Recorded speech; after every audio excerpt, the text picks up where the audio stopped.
जावेरी खानदान की celebration party में नक्श पूरे समय अनिका के पीछे पीछे घूम रहा था। थक हार कर जब नक्श ने थोड़ी देर बैठने का प्लान बनाया तो एक कांड हो गया।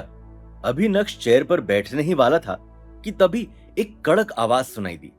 ओए, हटो हटो यहां से, ये जगह मिस जूली की है। यह आवाज मैम्बो अंकल की थी और उनके ठीक पीछे ब्लैक गाउन पहने एक जवान खूबसूरत लड़की खड़ी थी। जब नक्श ने उस लड़की को देखा तो यकीन मानिए वो देखता ही रह गया। नहीं नहीं, उसकी खूबसूरती की वजह से नहीं, बल्कि नक्श को वो लड़की जानी पहचानी सी लगी। नक्श को लग रहा था कि जैसे उसने उस लड़की को पहले कभी कहीं देखा है, और इसी कश्मकश में नक्श खड़ा का खड़ा ही रह गया। जब मैम्बो अंकल ने देखा कि नक्श हिलने का नाम नहीं ले रहा है और लगातार मिस जूली को देख रहा है, तो तुरंत ही मैम्बो अंकल ने अपने 2 कदम नक्श की ओर बढ़ाए और नक्श को धक्का देते हुए बोले, सुनाई नहीं देता है क्या? ये जगह मैंने मिस जूली के लिए रिजर्व रखी है। नक्श उस धक्के के लिए प्रिपेयर्ड नहीं था। अचानक से उसे जोर का झटका लगा और वो हिल गया, लेकिन उसके बाद भी नक्श ने वो जगह छोड़ी नहीं। वो देख रहा था कि मैम्बो अंकल मिस जूली को पटाने की कोशिश कर रहे हैं, लेकिन मिस जूली का चेहरा सख्त था। नक्श ने अपनी भौहें उठाते हुए कंफ्यूज अंदाज में कहा, मिस जूली? नक्श के मुंह से मिस जूली का नाम सुनकर मैम्बो अंकल गुस्से से तिलमिला उठे और नक्श को घूरते हुए बोले, तुम मिस जूली को जानते भी नहीं हो? जानोगे भी कैसे? अच्छे और बड़े लोगों को जानने के लिए औकात होनी जरूरी है, और तुम क्या हो वो तो यहाँ मौजूद बच्चा बच्चा भी जानता है। एक नया झमेला शुरू हो गया था और सभी लोगों की नजर नक्श पर ही टिकी हुई थी। अनिका, जो इस सीन से ज्यादा दूर नहीं थी, उसका चेहरा भी शर्म से लाल हो गया था। अंदर ही अंदर उसे मैम्बो अंकल पर बहुत गुस्सा आ रहा था। दरअसल मिस जूली पहले से ही दूसरी जगह पर बैठी थी, लेकिन मैम्बो अंकल उसे अपनी जगह पर शिफ्ट करना चाहते थे, और ये सब अनिका ने पहले ही नोटिस कर लिया था। वो समझ गई थी कि मैम्बो अंकल ये सब क्यों कर रहे हैं। अनिका भानुशाली ग्रुप के साथ डील करने में कामयाब रही और मैम्बो अंकल इसी बात की भड़ास निकाल रहे थे। उनका मकसद सिर्फ और सिर्फ अनिका को एम्बैरेस करना था। नक्श उधर ही खड़ा था। जब उसने अनिका के चेहरे के बदलते हुए एक्सप्रेशंस नोटिस किए तो तुरंत ही अनिका के करीब जाते हुए बोला, तुम्हें क्या हुआ? तुम ठीक तो हो? अनिका ने अपना सर हिलाया और मन ही मन सोचने लगी कि नक्श को अपनी जगह मिस जूली को दे देनी चाहिए। अनिका फालतू के लफड़े नहीं चाहती थी। ऊपर से मैम्बो अंकल कल्याणी के फेवरेट थे, इसलिए कल्याणी भी उन्हीं का साइड लेने वाली थी। नक्श का साइड लेने वाला कोई नहीं था, इसलिए अनिका चाहती थी कि नक्श फालतू की बहस ना करे और अपनी जगह चुपचाप दे दे। वैसे तो चित्रा ने कुछ भी नहीं कहा, लेकिन उसके चेहरे के लुक्स भी बदल गए थे और वो भी नक्श को हिंट देना चाहती थी कि उसे अपनी जगह मिस जूली को दे देनी चाहिए। मिस जूली कल्याणी की गेस्ट थी और देसाई परिवार से ताल्लुक रखती थी। देसाई परिवार सूरत शहर की टॉप फैमिलीज में से एक था। उनका हीरे का बिजनेस था, जो सिर्फ इंडिया में ही नहीं बल्कि विदेश में भी फैला हुआ था। जूली देसाई परिवार की सबसे बड़ी बेटी थी और अपने खानदान में उसका काफी बोलबाला था। सूरत में भी बड़े बड़े लोग मिस जूली को जानते थे। चित्रा बहुत अच्छे से जानती थी कि कल्याणी के दिल में ऐसे लोगों के लिए एक अलग ही जगह है, और अगर नक्श ने मिस जूली को ऑफेंड किया तो उसका सीधा असर अनिका पर पड़ेगा। हालांकि नक्श को सिर्फ अपनी बीवी अनिका की पड़ी थी। उसने तो चित्रा के लुक्स को नोटिस भी नहीं किया था जो वो उसे दे रही थी, या फिर अगर किया भी होगा तो नक्श को उनके लुक्स की पड़ी ही नहीं थी। इतना कुछ होने के बाद भी नक्श अपनी जगह मिस जूली को देने के लिए तैयार नहीं था, और ये देखकर मैम्बो अंकल का गुस्सा 7वें आसमान पर पहुंच गया। जोर से चिल्लाते हुए उन्होंने नक्श से कहा, बेवकूफ, क्या तुम्हें इंसानी भाषा समझ में नहीं आती है? कब से मैं तुम्हें बोल रहा हूं कि ये जगह मिस जूली की है, ये जगह मिस जूली की है, लेकिन तुम हिलने का नाम ही नहीं ले रहे हो।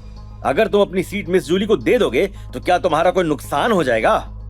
मिस जूली ने चौंकते हुए पहले मैम्बो अंकल को देखा और उसके बाद गुस्से वाली नजरों से नक्श को घूरने लगी थी। मामला बढ़ता जा रहा था और कल्याणी को भी इसकी भनक लग गई थी। कल्याणी की आंखें भी इसी मैटर पर टिकी हुई थी। जब अनिका ने देखा कि कल्याणी भी इस मैटर में शामिल हो गई हैं, तो अनिका को चिंता होने लगी। अनिका कल्याणी के सामने अपना अच्छा इंप्रेशन कंटिन्यू रखना चाहती थी, लेकिन अगर नक्श ने अपनी जगह मिस जूली को नहीं दी तो अनिका का इंप्रेशन फीका पड़ जाएगा। या फिर कल्याणी अनिका को नजरअंदाज कर देगी और उसके बाद शायद अनिका की इंपॉर्टेंस खत्म हो जाए। मन ही मन ये सोचते हुए अनिका ने तुरंत ही नक्श की ओर देखा और अपने प्यार भरे अंदाज में बोली, नक्श, तुम सीट्स एक्सचेंज क्यों नहीं कर लेते? अनिका ने इससे पहले कभी भी नक्श से इतने प्यार से कुछ नहीं कहा था।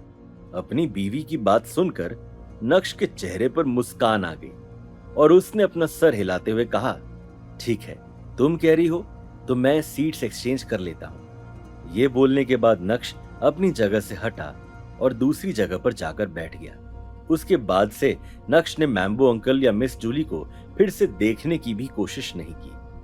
मैम्बो अंकल अभी भी गुस्से से भरे हुए थे, लेकिन उन्हें मिस जूली के सामने अपनी इमेज को बरकरार रखना था, इसलिए वो ऐसी वैसी और कोई हरकत नहीं करना चाहते थे और अपने आप को शांत रखने की कोशिश कर रहे थे। ऐसे तो नक्श हटने का नाम नहीं ले रहा था, लेकिन अनिका के एक बार कहते ही नक्श मान गया।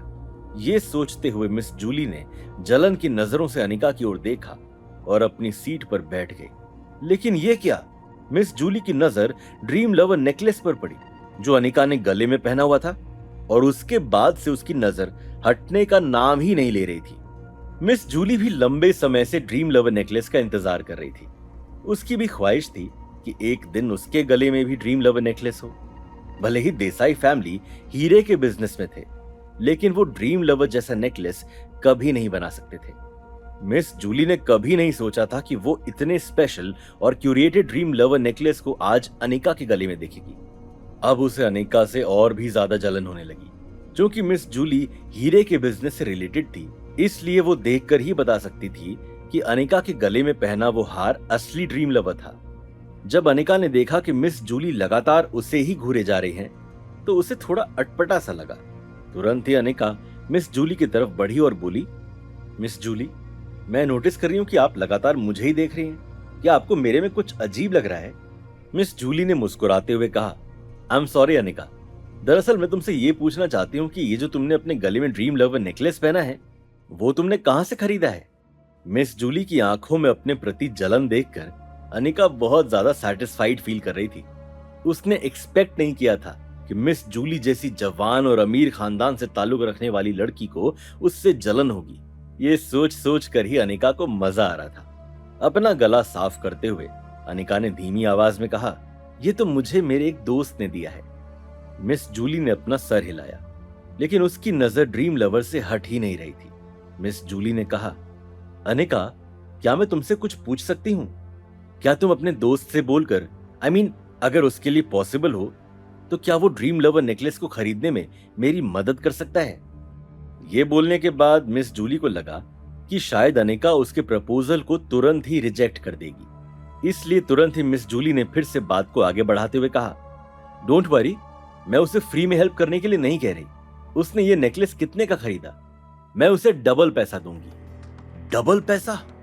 आजू बाजू जितने भी लोग बैठे थे, जब उन्होंने मिस जूली और अनिका की कॉन्वर्सेशन सुनी, तो वो सभी शॉक्ड रह गए थे। एक असली ड्रीम लव नेकलेस की प्राइस 10 करोड़ रुपए से भी ज्यादा थी और यहाँ मिस जूली डबल पैसा यानी 20 करोड़ रुपए देने की बात कर रही थी।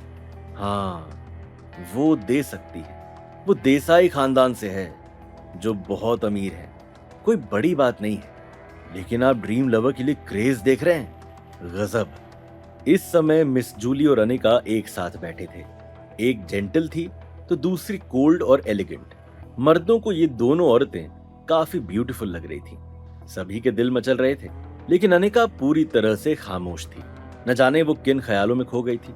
उसे समझ नहीं आ रहा था कि वो मिस जूली की बात का क्या जवाब दे। जब चित्रा ने देखा कि उसकी बेटी से कुछ भी बोला नहीं जा रहा है, तो तुरंत ही चित्रा बीच में आई और अनिका को हिलाते हुए बोला, अनिका, सोच क्या रही है? चल जल्दी से मिस जूली की मदद कर। चित्रा की हरकत से अनिका होश में आई और तभी उसे एहसास हुआ कि सभी लोग उसे ही देख रहे हैं। अपने होठों को दांतों में दबाते हुए अनिका ने अपने बैग से फोन बाहर निकाला और विहान का नंबर सर्च करने लगी। अनिका को इस तरह विहान को कॉल करने में हेजिटेट हो रहा था, लेकिन अब चूंकि सभी लोग अनिका के सर पर बैठे थे, इसलिए अनिका ने किसी का नंबर डायल किया। नक्श, जो ज्यादा दूर नहीं था, वो अनिका के एक्शंस देखकर मुस्कुरा रहा था। वो गेस कर सकता था कि अनिका किसे कॉल करेगी। वो जानता था कि अनिका के दिमाग में उसका नाम आएगा ही नहीं। इसका मतलब बहुत ही आसान है कि अनिका के दिमाग में कौन है। जी हाँ, अगर नक्श का गैस गलत नहीं है तो अनिका विहान बजाज को ही कॉल करेगी। नक्श सही सोच रहा था। विहान ने अनिका के कॉल को तुरंत ही उठा लिया। जब अनिका ने देखा कि मिस जूली पैशनेटली उसी को घूर रही हैं, तो अनिका ने कॉल को लाउड स्पीकर पर रख दिया। जब चित्रा ने अनिका की मोबाइल स्क्रीन पर विहान का नाम देखा तो वो एकाएक चौंक उठी और नक्श की ओर देखकर मन ही मन सोचने लगी, ओह, तो ये विहान है जिसने अनिका को नेकलेस दिया है। अगर ये बात नक्श को पता चल गई तो मुझे भी नहीं पता कि क्या होगा। बस नक्श अनिका से इस बात को लेकर आर्ग्यू ना करे, खासकर यहां तो बिल्कुल भी नहीं। अगर नक्श ने यहां ऐसा वैसा कुछ भी हंगामा या ड्रामा किया तो मेरे लिए और अनिका के लिए बहुत ऑकवर्ड हो जाएगा। दूसरी तरफ विहान ने कॉल उठाया, जो दोस्तों के साथ बैठकर ब्लैक में खरीदी हुई बियर पी रहा था। 2 दिन पहले भानुशाली परिवार में से कोई विहान से मिला और उस शख्स ने विहान को बताया कि उसने भानुशाली परिवार में से किसी को ऑफेंड किया है, जो उसे नहीं करना चाहिए था। अब भानुशाली परिवार उसे छोड़ेगा नहीं। इससे पहले कि विहान को एक्सप्लेनेशन पूछता या बताता, अचानक से उसके सारे फंड्स और रिसोर्सेज पर संकट छा गया। साथ ही साथ उसकी कंपनी के टैक्स प्रॉब्लम्स भी बाहर आ गए। देखते ही देखते विहान का सब कुछ चला गया। अब जो बचा कुचा है उसमें भाई साहब गुजरात में शराब बैन होने की वजह से ब्लैक में खरीदी हुई बियर पी रहे हैं। लेकिन अभी तक विहान को यह पता नहीं चला कि उसने भानुशाली खानदान में किससे ऑफेंड किया है। विहान ने नहीं देखा कि उसे कौन कॉल कर रहा है और कॉल उठाते ही डिप्रेस्ड टोन में बोला, हेलो, कौन बोल रहा है? विहान की आवाज सुनकर अनिका को धक्का सा लगा। उसके चेहरे के एक्सप्रेशंस अचानक से बदल गए और उसका दिल बहुत भारी हो गया। जब भी अनिका विहान को कॉल करती, विहान बहुत ही ज्यादा एक्साइटेड हो जाता था, लेकिन आज उसकी टोन में वो एक्साइटमेंट पूरी तरह से गायब थी। लेकिन क्यों, ये अनिका को समझ नहीं आ रहा था। उसे कुछ पता ही नहीं था। विहान, मैं बोल रही हूं। अनिका, यार मुझे तुमसे कुछ पूछना है। क्या तुम एक और ड्रीम लवर नेकलेस खरीद सकते हो? Is it possible for you? उम्मीद के साथ अनिका ने विहान से पूछा।